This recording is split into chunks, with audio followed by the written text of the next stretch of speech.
नमस्कार। सीटीईटी की तैयारी में क्या भारत का नक्शा एक बड़ी चुनौती लगता है? आज हम एक ऐसी जबरदस्त मेमोरी तकनीक सीखने वाले हैं जिसके बाद नक्शा रटने की जरूरत आप मानिए हमेशा के लिए खत्म हो जाएगी। तो चलिए इस मास्टर क्लास को शुरू करते हैं।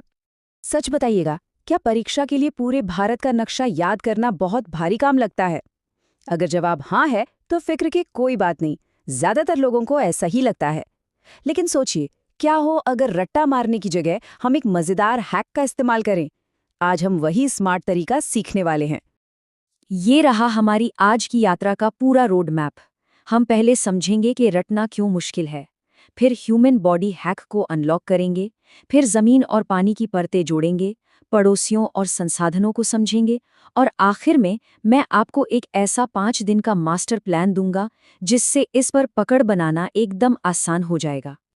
तो सबसे पहली बात, रटना काम क्यों नहीं करता। देखिए, नक्शे सिर्फ नाम नहीं है, वो तस्वीरें हैं। और जब हम तस्वीरों को रटने की कोशिश करते हैं तो हमारा दिमाग थक जाता है और कुछ याद नहीं रहता। इसीलिए हमें एक स्मार्ट तरीका चाहिए जो रटने पर नहीं बल्कि कल्पना करने पर आधारित हो। और यहीं पर आता है हमारा सबसे शक्तिशाली हैक। इसका जो आधार है वो एक बहुत ही सरल और सच कहूं तो मजेदार आइडिया है। भारत के नक्शे को एक इंसान के तौर पर देखना। यही है वो मेन ट्रिक। बस भारत को एक मानव शरीर की तरह सोचना है। ये एक छोटा सा बदलाव नक्शे को देखने का पूरा नजरिया बदल देगा। चलिए देखते हैं कैसे। अब देखिए, ये कल्पना असल में काम कैसे करती है। सोचिए, इंसान का सिर कहाँ होता है? सबसे ऊपर। तो भारत का सिर हुआ हिमालय। अब अपने दोनों हाथ फैलाइए। दाहिना हाथ है बंगाल की खाड़ी और बायां हाथ है अरब सागर।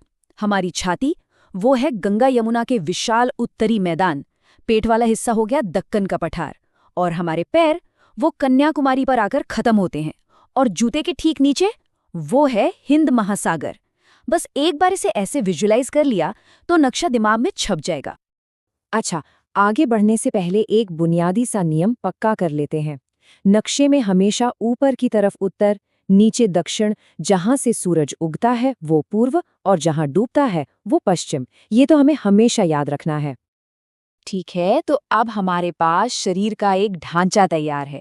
अब चलिए इस पर परतें चढ़ाते हैं, मतलब भारत के पहाड़ों और नदियों को उनकी सही जगह पर बिठाते हैं। भारत के आसपास के बड़े बड़े सागरों और खाड़ियों को याद रखने के लिए ये 3 शब्दों का वाक्य एक जादू की तरह है।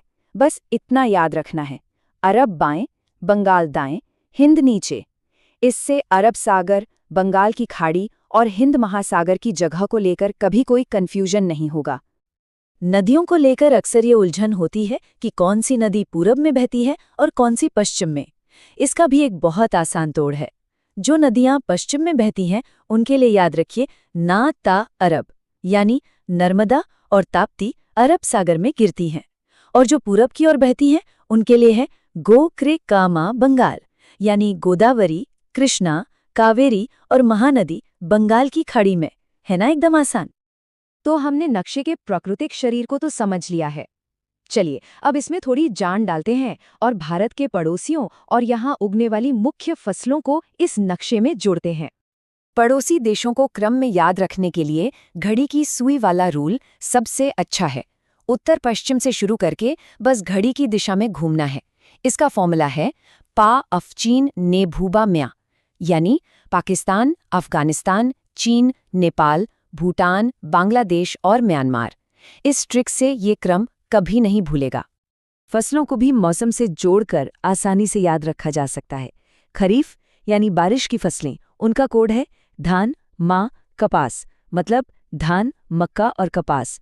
और रबी यानी सर्दी की फसलें, उनका कोड है गे, चना, सर, मतलब गेहूं, चना और सरसों। ये सारे हैक्स बहुत शक्तिशाली हैं, लेकिन असली जादू तो इन्हें इस्तेमाल करने में है। तो सवाल ये उठता है कि शुरुआत कैसे की जाए। इसके लिए यहाँ एक बिल्कुल साफ 5 दिन का प्लान है। ये है आपका 5 दिन का मैप मास्टर प्लान।